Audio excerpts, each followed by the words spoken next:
Welcome, welcome, welcome. I see so many familiar faces. Hi, Senbei from Japan in the middle of the night. Wonderful to see you. Feel free to open up your cameras if you would like and pop it into the gallery view. This is an open fireside chat, of course. So nice to be able to see each other. And we'll be bringing up Chip and Soren here in just a moment. I see Welcome. Steve Kiesling. Steve Kiesling and I have been emailing today. Is that the same Steve Kiesling? You'll have to let us know, Steve, in the chat. And everybody's, how many of you are here for the very first time? You can wave at me. Welcome. We're so delighted to have you. Hi. Welcome, Mark and others. We love to make this as interactive as possible. Go ahead and put yourself onto the mute button. We will be taking questions, Linda, but in a little while. And so I'm just going to put your hand down for the moment. If you do have a technical question, you can send in the chat to me, Carrie Cardinelli, and I'll help you with anything that you might need. In the meantime, those of you who've been here before know that we love to build a geographical table and tell us where you're from. Everyone's already doing it. Where are you in the world? We'll get a chance to see. I'm seeing Toronto, Japan, of course, all of the United States. Europe. And those of you who are on mics, that would be great. I'm going to catch you guys as much as I can. Oh my gosh, hold on. I'm working on it here. Goodness gracious. All right, so with that, I'm going to spotlight Chip Conley, the founder of MEA, who will be bringing up Soren in just a moment for our fireside chat, and I am so excited. Thank you, Chip, for being here. Let me get you on the spotlight and get me off. Thank you, Carrie. I'm gonna put it to speaker view. There we go. Hi, everybody. I'm working on the mutes. Wow, we've got somebody vacuuming, I think. Hold on, Richard. Carrie, do you want to make it so they can't unmute themselves? Yes, I am going to do that. That might be wise. Now. Oh, there but then you Chip. Okay. Go ahead, Soren. Take it away. Go ahead, Chip. So, first of all, I just want to say thank you to everybody for my happy birthday wishes on Monday. And it's Dia de los Muertos here in Baja in Mexico right now. So we're going to have to a special fun dinner with locals tonight in Todos Santos. I've got my perfect Mexican shirt here, and life is good. Life is good down here. And we have a writing workshop here this week, and it's lovely to be here. This is one of my favorite times of year in Baja. The ocean water is still very warm. Everything's very green, and the whales are breaching. Wow. So I want to just actually bring on to the stage with me Soren Gordhamer, who has become a very good friend of mine. We got to know each other over the course of the last, I don't know, maybe a dozen years or 15 years. I don't even remember how long it's been, but it has definitely been one of those kinds of friendships that actually gets better with age. So, there's a lot of people out there who think that everything gets worse with age. No, friendships can get better with age. And this is one of those that has aged exceptionally well. And Soren is going to be moving down here at some point, part-time, and will be in walking distance of the campus and our home. Soren started Wisdom 2.0, but I want to just first of all welcome Soren. Soren, thank you for joining us. It's a pleasure to be here and an honor to be here, and I'm really excited to just connect with everyone and have a conversation. Yeah. I'm excited to be co-facilitating a workshop with you in January, which we'll talk about later in early February. But tell us your story. You've got a fascinating story that actually weaves into the northern New Mexico life as well, since MEA has 2 campuses in the Santa Fe area that will be opening in the next couple of years. Tell us about how did you become the founder and impresario of Wisdom 2.0, because it's sort of an unusual path. Yeah, it is. And just so you know, I don't go around thinking of myself in that frame of mind. I just try to be a good person, and I'm sure, and we all play with our different identities in the world, and they have a function in terms of usefulness at times. but I also understand that, like, I like to say, I didn't found it, it founded me. I was just trying to live my life, and then it felt like this calling came to me, and I kind of like compelled to follow it. So in some ways, it founded me.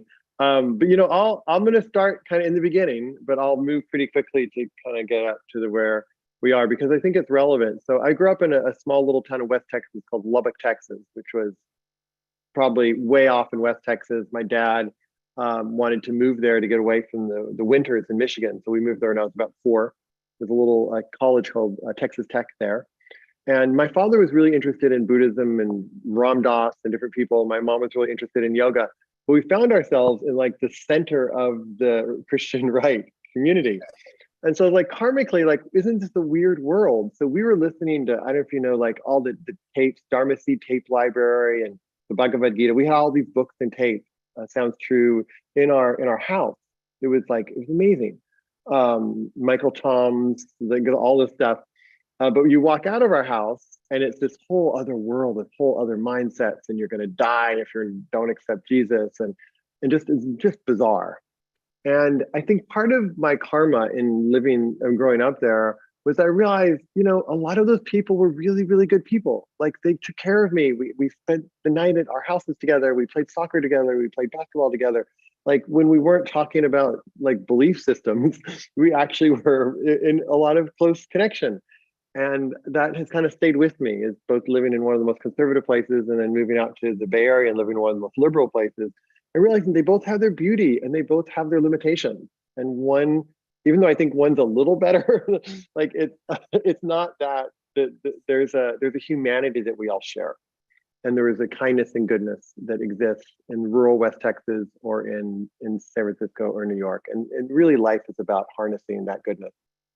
And so when I was a teenager, for some reason, I just was unhappy there. And I had this idea, I don't know if I ever told you, Chip, I was going to walk to California from Texas. I was about 15. No. And I told my dad, I'm going to walk to California.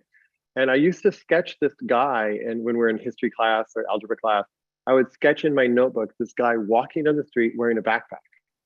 And this was like the mythic image that was coming through me, right? So I'm 15 years old, I'm in algebra class. And my unconscious is trying to speak to me, is drawing this person on a backpack. So it was your hero's journey. It was your hero's journey. Yeah, coming forth, right? Like, that's what's alive. So my very first book, which did not sell well, was Meetings with Mentors, which I can talk about. And I got somebody to draw that person on the backpack, because I hitchhiked around interviewing different people. But anyway, so I had this draw for the wild, and I was going to write a book called The Cage People at 15. And the cage people were people who lived in cars. And I wanted to live outside of the car, which is really a symbol for living outside of the box, that whatever mental box, right? I was living it, like, I wanted to kind of live freely. So this was part of my mythic hero's journey, as you mentioned. I listened to Joseph Campbell and Bill Moyers and, you know, all that stuff, and spoke to me. I didn't make it to, I didn't have whatever means to walk. I never walked from Texas to California. But I did go to Esalen Institute, which I know you were on the board of and we're both fans of, when I was 19, from Lubbock. And I always wanted to write a book called From Lubbock to Esalen, or a chapter or poem or something. So I end up at 19 years old, I was never nude, never seen a naked woman, never seen a naked man, never like been in a process group. And all of a sudden, and back then, this is like 80, when was it? Like late 80s.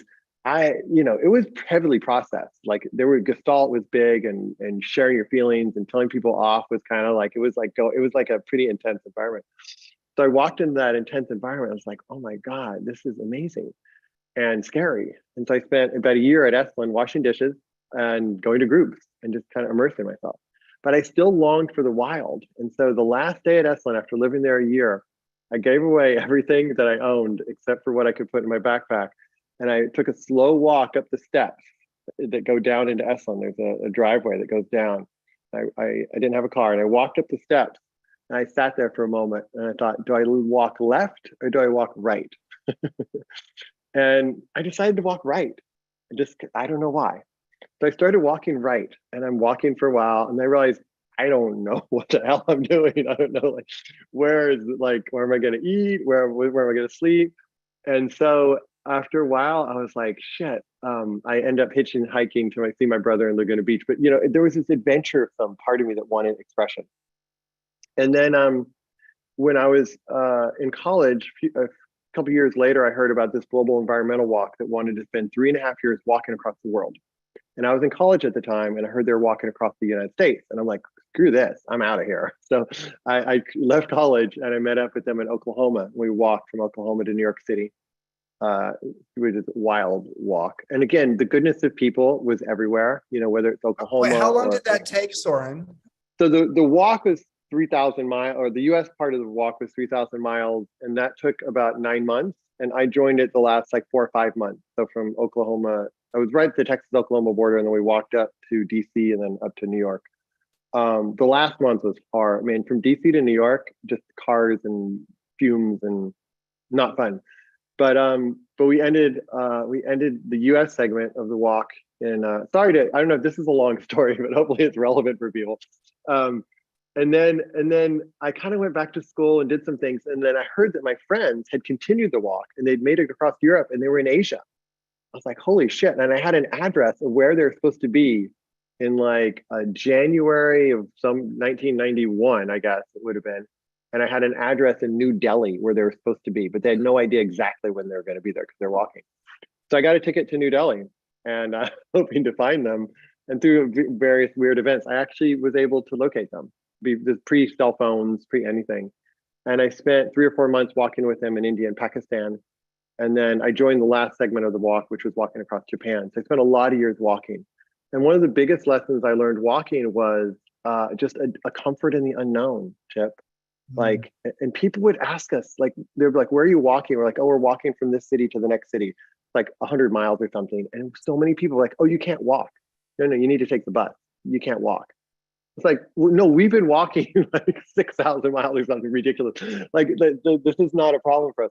But just the way that we've had all these stories of what's possible. And when you're walking, you kind of get to see the world as an observer a little bit. You kind of get to see it in a way that's a little bit interesting. And walking through Pakistan was just really amazing to be out in the wild. It's just so wild. So anyways, that walk ended and I came back and I was like, how do I bring this sense of adventure and discovery and these lessons into my daily life? And so I wrote some books, but Wisdom 2.0, when it came to me when I was in New Mexico living in a little trailer in between lives, as I would do. One of the challenging things about following your heart when you're younger is not everything, like there's times of poverty and times of no job. And it's not like I had a degree that I could kind of like walk around with. I went back and got my degree. So at the time, like, I would kind of like do whatever odd jobs I could figure out. But I remember walking and I was listening to a lot of Eckhart Tolle at the time. And Eckhart Tolle said, don't ask what you want to do, ask what the world wants to do through you. Don't ask what you want to do, ask what the world wants to do through you. And I kept repeating this and kept just sitting with this. And then all of a sudden this breeze came by. It was just like a breeze. And I was like, that's it. That's it. It just kind of like came into me. But then, of course, I'm living in New Mexico in a trailer, and I don't know. This is before I didn't know really anyone at the time. Like, how do you manifest that? If like you're like, cool. There's this idea for this tech world, and so anyways. But that started to feed that, nurture that, water that seed, and I started talking to anybody I could talk to who would give me the time of day, and telling them my vision. Which is one of the things I learned is like if you get inspired, if you can tell your vision and it's from the heart. People can't help but be impacted. Like some of them may not be able to help you, but if you get a meeting and you speak something, everything else like money, power, fame, it's all worthless if you don't have heart. So you meet somebody who has heart or who's connected to heart and it's like, so people came out, so Wisdom 2.0 emerged because all these people kind of just felt aligned with the vision. Explain for a moment, just not everybody on the call knows what Wisdom 2.0 is in terms of the conference and the community. So give us maybe a 2-minute summary on that. And then I'm going to go to another question. Sure. So the kind of question or exploration that I would want to investigate was, as we look at our world today, there's almost no doubt that the external technologies of our age are going to grow and get faster and niftier and cooler, right? So the technology is absolutely going to develop. What is less likely is whether the internal technologies of awareness, compassion, wisdom, are those going to develop as well? Or as these develop, are these going to go down? And this was really one of the fundamental questions of our age, I believe, because if these go up and these go down, we're kind of screwed. You know, we become disconnected, we become lonely, we become isolated, we become addicted to our phones, all these different things. But if we can uplift both of them, then we have a chance of survival. So Wisdom 2.0 is a gathering, doing some stuff online now, but also in person. We're doing a New York City event in a week or two, and then a Bay Area event. We gather people, tech leaders, business leaders, spiritual teachers, to kind of explore how do we navigate our way forward in a digital world with the consciousness. Because if you read the Tao Te Ching or these ancient books, that wisdom is still here. It's not like that wisdom has gone anywhere, right? Like we still breathe the same air, the same basic forces of life are still here. So how do we access this inherent wisdom of life in our world today? And so that continues to be the contribution. One of the contributions I want to make to the world is fostering that conversation. So here's the irony. I think you've had Eckhart Tolle on stage with you. Yeah. Is that correct? A couple times, yeah. Does he know that he had a huge influence here? We had breakfast together once in LA, and I probably mentioned it to him, but he probably could not really. It probably wasn't. He's such a how do I describe it? He's a spirit. He's a spirit. Yeah, he's a spirit. He's an interesting. I don't know if you call what you quite call him, but he's an interesting expression of life. So you have Anderson Cooper, who we've been lucky enough. MEA did an event. Oh, right. Year and a half ago with 2.0, and we had Anderson on that event, and I've met him at where I was speaking at the same event he was speaking at with you, and you have John Kabat-Zinn next week. You have Katie, who's been involved. Who else has been part of the community? The former CEO of LinkedIn. We have the founder CEOs of LinkedIn, Twitter, Facebook, which is now Meta. So we've had, and then like Gisele Bundchen, like from the fashion world, and we'll have like Pete Carroll, who is the head of the Seattle Seahawks, and they won the Super Bowl, looking at mindfulness in sports. We have so many different characters. Tarana Burke, who started the Me Too movement, which I think is powerful, speaking about her bringing awareness to certain issues that we're kind of not really focused on. We have Monica Lewinsky talking about shame and how do we heal from shame. That was really powerful. So variety of people who've just kind of emerged in society who feel like they're on some level putting a spotlight on things that could need attention. So if you could choose any business card title, not CEO, nothing, again, this is the last thing you want because you're a very humble guy. Someone once called me a social alchemist, and I was like, you know what? You got it right. That's actually, I'm a mixologist of people. But what's the essence of Soren in terms of having had this life and creating all of this? What's at the essence of your gift in the world, do you think? It's funny. I'll answer that question with like I just came back from Japan. Cecily and I were there. We were Japan and Korea because we did Wisdom 2.0 Japan, Wisdom 2.0 Korea. They had been delayed like 2.5 years, and so we went there. And then so they're like, well, you're CEO, right? They like status is a big deal there, and knowing how far to bow when you meet somebody. And so I was like, whatever. I'm sure I'm the CEO because it was kind of true for their world. So I'm adaptable. Jeff, if there's a situation where it feels right to say this or say that and it helps humanity, I'm happy to say that. One of the things one of the quotes that most speak to my heart is this quote that says, you can't know the truth, you can only be the truth. You can't know the truth, you can only be the truth. Like knowledge is wonderful and it's great facts and figures are wonderful, but it's really our being that we feel love or we feel joy or we feel presence, right? It's in that embodiment beingness. And so if I had to think of a title for myself, I haven't been on Twitter in a long while, but I used to have on Twitter, it said I do projects. But if I think, I would like to think of myself as like a practitioner, probably. Someone who practices. Somebody who practices. Yeah, and if you say, what do you practice? I was like, I try to practice authenticity and presence. If I both of those together, they're probably the same thing, but but that's the best I can do. There might be another answer later on, but that's the one that emerges in this moment. So you have been on stage and behind stage, and on walks with a lot of very wise people. A couple questions. One is, how might you define wisdom? I have a suggested definition, but let's see if you have even a thought on that one. And then secondly, what are some wisdom nuggets that you have been lucky enough to be able to field from a lot of these for those conversations? That's great. So I'll share with the link. There was one time we were having Wisdom 2.0 and we took people backstage and we asked them this question, what is wisdom?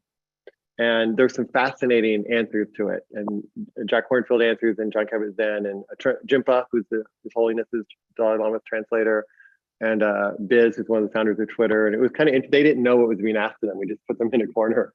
So you're at Wisdom 2.0, what is wisdom? And so there's some really interesting answers that kind of emerge from that. If I have to ask about wisdom, I think there's certain aspects of it. One is just seeing clearly what the nature of life. And if you look at where do we get off when we don't see true the nature of life, or we think it's all about me, or it's all about like these stories that we hold about our life, and we're not really seeing clearly. We're seeing kind of a mirage, or we're seeing like our past conditioning. And when we can kind of break through that mirage and see clearly, we're like, oh, there's a person across from me. I'm actually able to make contact with them. Or I'm like able to see a tree, or connect with a friend, or feel emotions. And so to what extent we can actually meet life as it is and see clearly, to me, it's a really interesting aspect of wisdom. And I think inherently that brings about some level of love and openness and interconnectedness. And that we can see clearly that I'm a separate person, you're a separate person at one level. Another level, we are together and we share in this, like, I've been studying the universe recently. I don't know why, but like 13.7 billion years ago, right? Like there's this thing that's like smaller than an atom, and then something enters that. All of a sudden, we have an expanding universe. What the hell is going? Like, it's crazy. But we are that. The Big Bang didn't happen. We are that, right? What else would we be? We are the expression of an intelligence that has, for whatever reason, is at play. And so it just fascinates me just to keep that into context. Like, we are this emergent universal intelligence, and we're in an experiment of sorts, and none of us really know the whole game, but to be humble in that awareness that, and who knows how many gazillions of other life forms are out there doing different things on different galaxies. But just to get a sense that like we're all in a journey together, as far as I can tell. And then the nuggets of wisdom, and then I can share some nuggets. Let me say one quick thing, and then let's go to nuggets of wisdom. Seeing clearly the nature of life.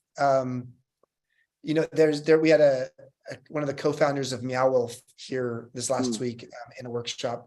I won't say names, but there's six of them. So, and he said that from his week at MEA, he came to realize that his job in life is to be a lens cleaner. And so the lens cleaning helps you see clearly the nature of life. And we often use the term being a first-class noticer, but it helps to have a clean lens. So yes, and then to align our life accordingly. So if we see clearly that we will die someday, that's the nature of life, how do we want to live? And if we don't see that nature, we actually think we can just get on, some kind of something, and we're not realizing that, then our life might not be as deep and meaningful because we keep going for things that really aren't that satisfying in the end. So I align a lot with that. And so there's been interesting groups I've gotten to meet with. One is all the kind of tech, kind of successful billionaire kind of crowd, which is a fascinating crowd in and of itself. And they have their own intelligence and their own kind of uniqueness. And then the other are the kind of teachers of our age, whether they're wisdom teachers, spiritual teachers, mindfulness teachers. And so it's been an interesting combination to kind of interact with those different pieces, because they each have a wisdom or they each have an intelligence. Like there's an intelligence to starting something like a Twitter, even though it's simple. Somebody had to be aligned with some energetic force in the world. Probably at Airbnb too. Like they're not always the perfect people, but there's some alignment they have, ability to kind of tune in, at least for a moment, with an emerging paradigm, and they're able to step into that and kind of foster that, which is a kind of intelligence about. And then the teachers often have a certain level of intelligence, which is less about the moment in terms of products or services. And so, the things that I've learned, I just feel so lucky. Like I get to be friends with a lot of wonderful people, and I get to learn from so many different people. And I think it's love and care, deep down. I think people who so early on, I'm like, how do I get the founder of Facebook or CEO of Twitter or whatever, eBay, to speak at the conference? They don't need money, they don't need popularity, they don't need, right? So it's like, why would they speak to my little event? And I realized everyone's looking for love, and they're looking to be seen, and they're looking to be on the side of good. Most people are. And so if we can speak to that and really see them through the veil. Like I was able to hang out with Ram Dass, not a ton, but a decent amount. And what was interesting, people would see him as Ram Dass, which of course he is, but people would not see through the veil of Ram Dass. And there's just a human being there doing the best he could that is not that story we have in our head of Ram Dass or whoever the person is. And I think we're really also longing to be seen and seen not for our successes or failures, but just seen as another human being on the planet, whether we have vast successes or vast failures. I think there's a humanity that we can tap into. And and that's what our lesson is, I think. When I see you, it keeps you out of the ICU, if you know what I mean. There's a certain social wellness when you feel seen, by someone else. So, I mean, one of our definitions at MEA for wisdom is metabolized experience that leads to distilled compassion. So metabolized experience that leads to distilled compassion. And that's great. Why do you think it's important today, Soren, that we have an emergence of wise leaders as opposed to smart leaders, as opposed to knowledge workers? What is it about the world we live in today that wisdom is actually more important than it has ever been? That's great. Yeah, no, it's great. Well, I think as we have so much access to knowledge, and knowledge is wonderful, it plays an important role. It needs to have a seat at the table, right? Like knowledge definitely needs a seat at the table, but it can't be the only seat. And I think what we're realizing and seeing is like smart. I mean, who knows what's coming up, Chip? like the level of intelligence, we'll have implants, we'll be able to access multiple languages through. I mean, like there's a lot that's happening and that will be in the near future that'll blow our minds. And I just have a little window of what's coming. I'm sure there's all kinds of things that are coming. So the access to information is increasing, and more and more people are getting access to that information. So once we have access to all this information, what are we missing? And I think Google is really interesting because they thought if we can just give access to everybody, all their information all the time, that creates a more harmonious world. And it doesn't on its own. And so there's this inner dimension of life that I think if it's not taken care of, no matter what we get in the external world, no matter how much information, how much knowledge, how many quotes we can have, how many things we can repeat or whatever, there's an internal dimension to life. And it needs tending to. And when it's not tended to, all the external things just make you crazy because you're like, how do I keep this? What if I lose this? He has more, she has less. Like this world of separation and comparison enters. And so I think we're at this really interesting point where can we actually tend to our inner world and then not be afraid to bring that forth and manifest that? And like Eckhart argues that we need people taking on lots of responsibilities who are conscious. Like don't just hide out. Don't be afraid of power. Like step in and be in the world. But it's a way of stepping in that's connected to a deeper sense of who we are, who we really are, and finding that to express that. And I think what we're doing now, like if you look at, not to diss any one person, but if you look at Elon Musk, not as like Elon, a separate person, but as a manifestation of our society, which I like to look at people in the world. Donald Trump, it's a manifestation of our world. Obama, it's a manifestation of our imagination. We can't be like, oh, how could he ever develop? Well, because we nurtured that and developed that and clicked on that and encouraged that. And there's some brilliance. And yet, if those leaders don't embody a certain humanity and humility, what's the message getting across to everybody else? Which is just like, be arrogant and be mean and be egotistical and into yourself. And how do you promote yourself? And it's like, that's going to take us into destruction. And particularly now we have social media, that all gets highlighted and like spread very, very quickly. So I think it's a really scary, interesting, fascinating, amazing time where everything is getting amplified. And so we really need to look at, what are we choosing to amplify, and how do each one of us on this call amplify the real qualities that really matter to us? Because in the end, when we're lying on our deathbeds, we're taking our last breath, knowledge is great, but my guess is wisdom, compassion, and love, how many moments we had of that? Did we express that? Did we live that? Did we take the risk to follow that? My sense is that's the real kind of test for us. Thank you. I so agree. And I'll just tell a quick personal story.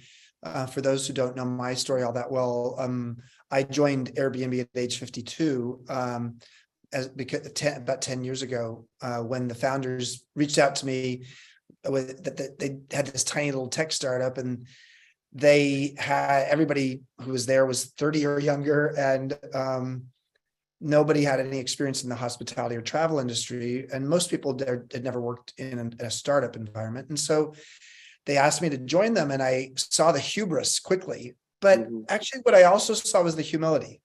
And you had to actually tease it out, because in many ways everybody wanted to be the smartest person in the room. And in my 7.5 years there, 4 years full-time, 3.5 years as a very active part-time strategic advisor, what I really found was that you have to help people to see that being the most curious person in the room, maybe the wisest person in the room, is a lot more valuable than being the smartest person in the room. And so much of it was helping people to see the value of curiosity and how catalytic it can be, but also how important emotional intelligence is. Just Absolutely. Willingness. And there's so much research on this that shows how emotional intelligence is the number one skill of emerging and successful leaders. But it was a beautiful opportunity for me to see, wow, I didn't think when you have emotional intelligence, and it does tend to grow as we age, you don't notice it because you're so surrounded by it. And then you actually unleash it on people who are a lot younger than you, and you realize how valuable it is. Now, it wasn't like all the wisdom was going from me to them. I was learning so much from them as well. I was learning as much from them as they were from me. But I just think, building a world where companies are not so fixated on knowledge workers, but they're actually starting to look at, how do we develop wisdom workers? The phrase knowledge worker was created by Peter Drucker in 1959, before anybody knew what a computer was. And here we are 63 years later, and what we need to do is start minting wisdom workers who help us to see that curiosity opens up possibility, and wisdom distills down what's essential. So that's beautiful. I think that's part of what we're going to talk about in our, what we're going to go deep on in our workshop, the emergence of the wise leader, in late January, early February next year. And I think it's been interesting when you talk about that, when people sometimes you'll have asked me what I do. And one of the answers that I have, which I didn't think about when you asked me, was I'm a space holder. And so what does a space holder do? A space holder is concerned about holding a container that creates a conducive environment for wisdom and for learning. So how do you do that? You need to know when to shut up, one thing. And you need to know when to step in and talk. And you need to know when to inquire and ask. Like, you need all these capacities and capabilities. And I think one of the things I would encourage everybody to do on this call, and we're going to take a deep dive in when we see people in person, is what is each one of our unique expression of that in the world? Because the world isn't going to change by new elected official only, or new program, or new this. It's going to change when enough of us find that innate genius in ourselves and find the expression that it wants to have. And not what we want it to have necessarily, but what is life, the life force calling us, inviting us, moving us into, and how do we support that taking shape in the world? And I think we can do that. You can do that here right now and on your own. And you can also go to a workshop like Chip and I are doing, or other workshops, where you actually get to connect with others and you really get to put the attention that that needs, because we're all holders of this new chapter, right? We're all holders of what's going to come. And the real work then is, how do we tend that fire? How do we tend to that? How do we nurture that? How do we feed that so that our expression is our unique expression shows up? In a moment, we're going to turn to questions from all of you in the audience. So if you want to go down to the reactions button at the bottom of your screen, you can raise your hand and we'll go to a question. Tell us a little bit about what you're doing next week in New York, and the fact that it is available live streamed and in digital format. What's going to go on? What's the actual? So for 3 years, we kind of worked with Anderson Cooper, and we did mindfulness in America, and you were there with us, Chip. And so we took 2 years off. And then and John Kabat-Zinn is very involved with it too, who's a meditation teacher. And he said, I don't want to do a normal mindfulness conference this year, Soren. We should do something because of all the challenges that we're facing. So we decided to kind of label it, or give it mindfulness in a world on fire, which is there's a time to sit and be still, and there's also a time to act. And how do we balance those two worlds out? And if you look at climate change, if you look at polarization, if you look at our political system, if you look at a lot of different things, Ukraine, you could argue that there's a world that's on fire, and that the action aspect of life we need to really be attending to. So you can go to wisdomnyc.com, just the word wisdomnyc.com, and you can join us live in New York City, which would be amazing. Or you can also join us virtually if you want, digitally from anywhere in the world. But we're going to explore this topic, and kind of the keynote of that day is a conversation between an hour-and-a-half conversation between Anderson Cooper and John Kabat-Zinn, really looking at what were the lessons that we learned these last couple of years in COVID, and how do we take those as we move forward into what a sane, livable world looks like. Not to provide necessarily the answers, but John's now, he's 78, I think. He's a beautiful, wonderful elder who's been doing this work for a lot of time. Anderson's a great communicator and a great interviewer, now has 2 children, which is a big change in his life. And I think we're all concerned. I think at a certain point, it's like, how do I take care of myself? And then you realize, wow, there's this whole other generation coming behind me. Not only my kids and my grandkids potentially, but like other people's kids and other people's grandkids. And what are we leaving behind for them? And how do we become more thoughtful about that journey? So those will be the conversations that we'll be having. Beautiful. Well, let's open it up for questions. And this is, for many of you, you've been on these calls before, and at like 5 minutes before the end of the hour, everybody raises their hand. There's never enough time. So this is the time to raise your hand if you want to ask a question to me or to Soren about anything we've talked about today.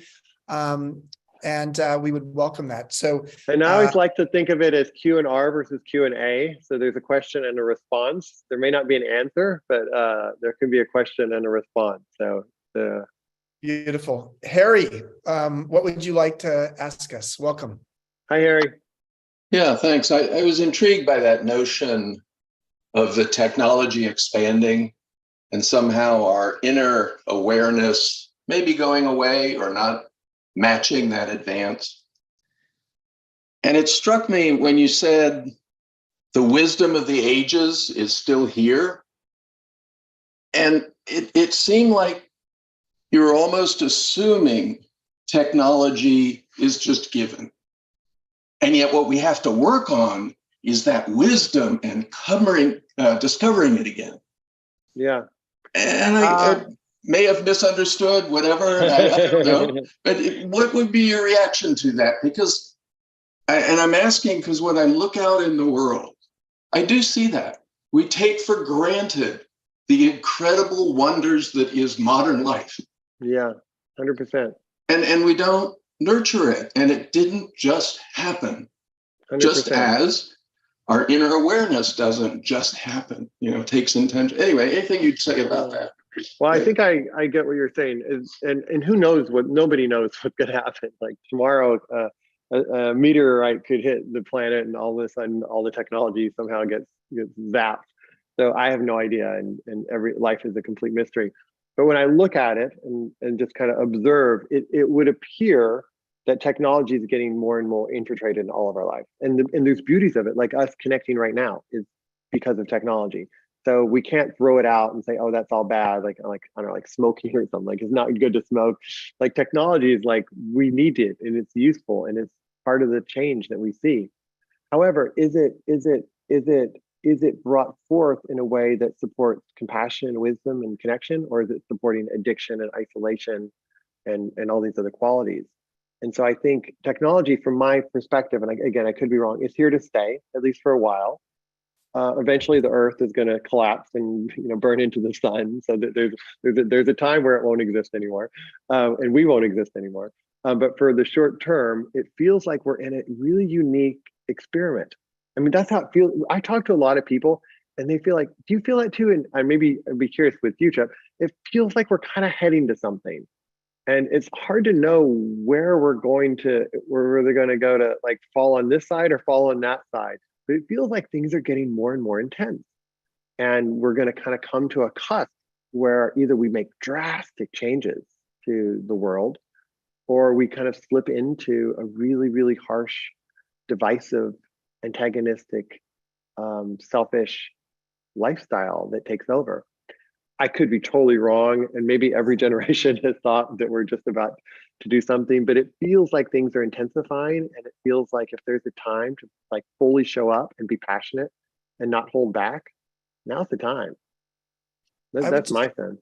Yeah, no, thank you, Soren. I mean, here's a frame to consider. So the innovations have often had some connection to our body. The wheel was an extension of the foot. The hammer was the extension of the hand. Strangely, the internet has been the extension of our global nervous system. And that's a problem because how we're using it and how it's messing with that nervous system is pretty intense. And I think it's one of those things we have to look at because technology has come upon us so quickly. It took 200 years for society to truly digest Gutenberg's printing press.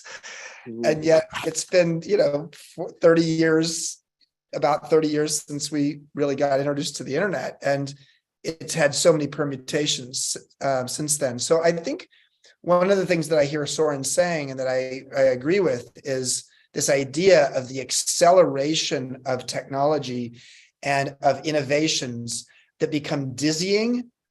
And when you're dizzy, the most important thing you can do is to center yourself. Yeah. How do we actually create a world and how do we create leaders who help us to center ourselves? How do we create practices in organizations and personally that help to center ourselves? Because actually, if you're not centered, you're that person on the merry-go-round who's about to actually barf. So I'm sorry to be so explicit, but yes, I think some of you know what I'm talking about. You know how it feels. So, and it's so interesting because if you hear how Steve Jobs, got his idea, he said it wasn't the rational mind. It was a different place in which he meditated to kind of see the future, if you will. And Larry Page supposedly got his idea for PageRank, which is the algorithm that runs Google search, through a dream. And so there's these abilities to tap into something deeper and bigger that we all have the ability to do. And I think part of what I want to do with my life, I think we want to do in our workshop and I want to do it in other places, is like, how do we create a container where we all get to tap into that? And we're not blaming. Like, I don't like to blame. Like, the idea is instead of complain about the darkness, light a candle. What's the candle that we're all going to light? Regardless of what we think is wrong in the world, what we think should be different in the world, we each have the chance to light a candle. And how do we be attuned to that and find community and support to light that candle? And I think that's really, I like what you're saying, Chip. I think that's really kind of what we need in the world right now is what's the candle we're each going to light. Yep. Thank you. Let's go to Wesley. Wesley, do you mind turning your camera on if that's possible? Try. And Yeah. Okay. Enjoying the discussion as always. Chip, just first, what was that wonderful? I guess you came up with it. That nice little quote about metabolizing. So wisdom is defined as metabolized experience that leads to distilled compassion. Yeah, that's great. Very different than accumulation of knowledge. There's let's just say hyperbolic explosion of knowledge planet-wide would be an understatement if that's possible. But boy, that doesn't lead to compassion. No. The knowledge base, I'm a philosopher, theologian, psychologist, and there's a lot of smart people out there all over the place. And if you do the summation, it's like it doesn't all lead to compassion, and all that accumulation of data doesn't, someone was saying, by itself lacks secret ingredients, so to speak, that lead to wisdom, which can lead to compassion, let alone empathy. I mean, there is so much, we are so consumed with data and knowledge in all possible domains, and it's okay, but I'll tell you, there's limitations to the beast. Yeah. Thank you. I wrote a book a few years ago called Emotional Equations, and one of the premises in the book, one of many premises, was that knowledge is an accumulation exercise of math. It's like arithmetic, plus, plus, plus. Wisdom is the square root of something. It's the division, because actually wisdom is the distillation of a bunch of things down to what's essential or most important. So just being in an accumulation mode, I mean, Carl Jung and Richard Rohr, who I'm so proud to say is an MEA alum, who came here as a student last December when Lynn Twist was teaching her Soul of Money workshop at MEA.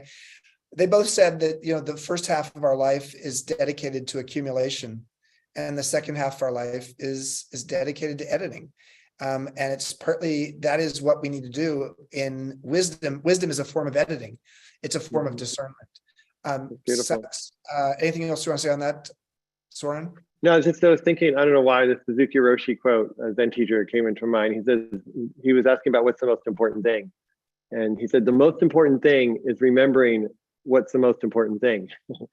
And that as we get older, the most important thing kind of changes, right? Like the most important thing becomes how we are of service, I think. How we kind of like contribute in a way that feels meaningful to us, that's not about gathering, but it's also about releasing. I think that's a beautiful way. And I think part of the ingenious of MEA is creating a container for people who can have time and space and support to go through that more thoughtfully and to be supported in that. So we can all show up as mentors and as guides and as support, because we have some things to offer, but there's a whole other generation coming up. And boy, do they need mentorship and guidance and wise support. And so I think that's part of the leader, is to be of service. Yep. Sabine, welcome.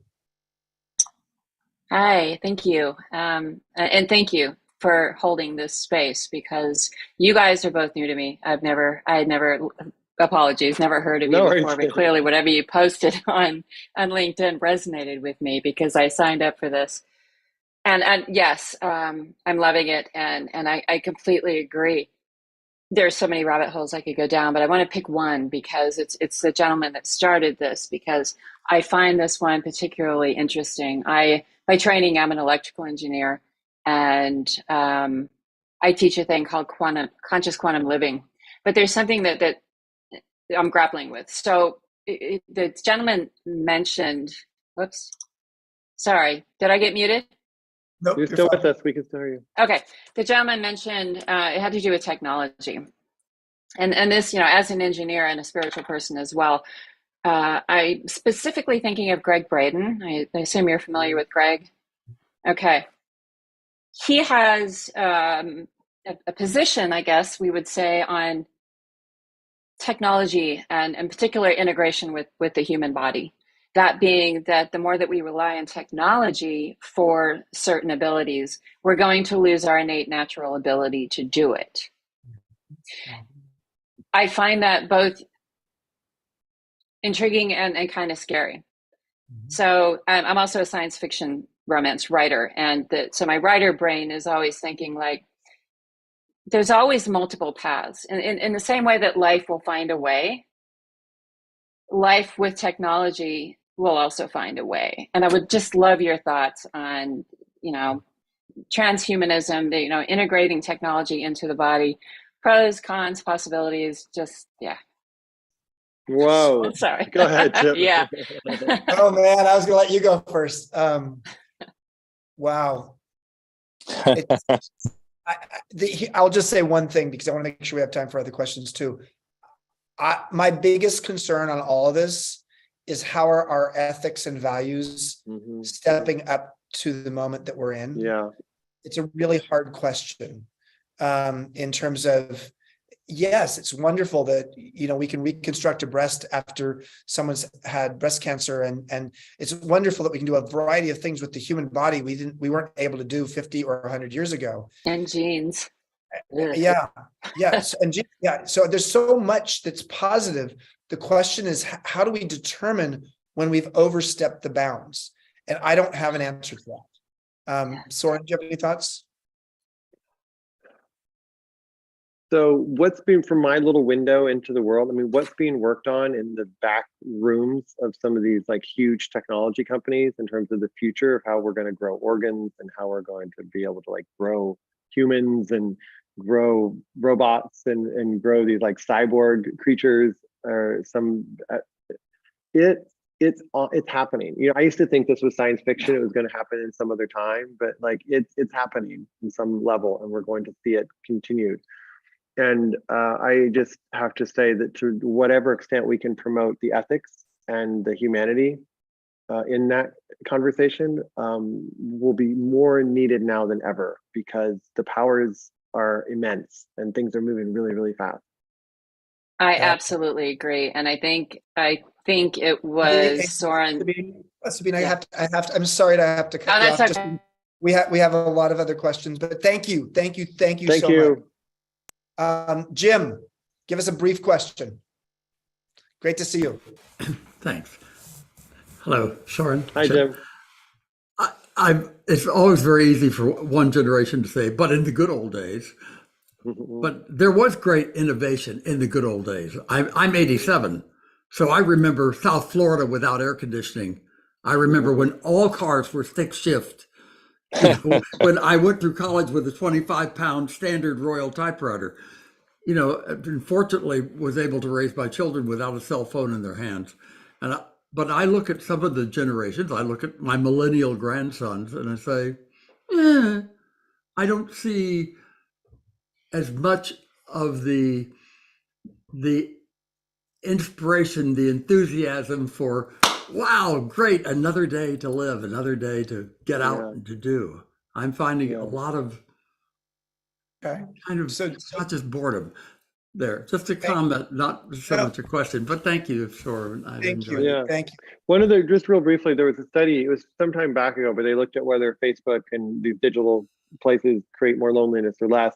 One of the things they realized was, at least according to this study, and generally it does, unless you're using those to connect with people in person. There's meetups and different things. And so I think we just have to support as much. This is a wonderful place, so there's some connection, but human connection is also, we just have to add that to the mix to make sure our young people have human connection. And to me, they're not doing as much, I don't think, but it's all right. Yeah. And Jim, I hope we'll see you in Baja one of these days. Thank you.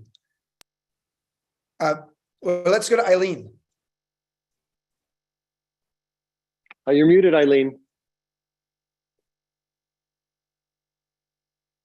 There you go. There I go. Thank you very much. I've been to a number of your Wisdom 2.0 in San Francisco. Oh, wonderful. I have a very practical, in the moment question that I need help with. And it's the fact that while we talk about the emergence of wise leaders, what we are experiencing specifically here in the United States are people who are not wise. They're cruel, they're vicious, and they use technology and social media to spread all kinds of amazing, preponderous lies. I'm not being political here. I'm being practical and looking at observable behavior. How do we get through the next week without those of us who want to be wise, who want to be good leaders? How do we get through this? And what do we do? Yeah, next week, meaning the midterms that are coming up for those of you not in the United States. Yeah. And sadly, the political system is a sad place to be, and it seems to bring out the worst in people. One of my friends, actually, you might know Chip, Tim Ryan is running for Senate in Ohio, and hopefully he's going to win. He wrote Mindfulness in Society. He's written other books. Like, good-hearted person, and I see him on the campaign trail, and I know how hard it must be to not just want to attack your opponent and not criticize and like go into that path. And yet the system, like you said, seems to feed on that, right? That's how you actually get attention. You say something outrageous to your opponent and you get all this attention for doing it. So we just have a few minutes. And so I don't mean to have an answer. I just think this is a chance for all of us to show up. And how we show up, I can't dictate, but I know it's not a time to sit by on the sidelines and just hope everything gets better. We each have to do our part to become that person and become that leader and become that example. And I just hope that the answer comes through that. But I wish I had an answer, and I feel like it comes back to the individual. Yep. We can just do our own little part. And that's what I see Chip. And one of the things I love about Chip is Chip's doing his part. Like when I found him before, I was like, you don't need a center, Chip. Just relax, and you worked hard. Like, there's this thing called retirement. You might have heard of it before. Like, you just kind of stop. He's like, no, I can't help. Or like, I gotta like gather people, and I need to like reach people, and I need to help support change. It's like, okay, got it.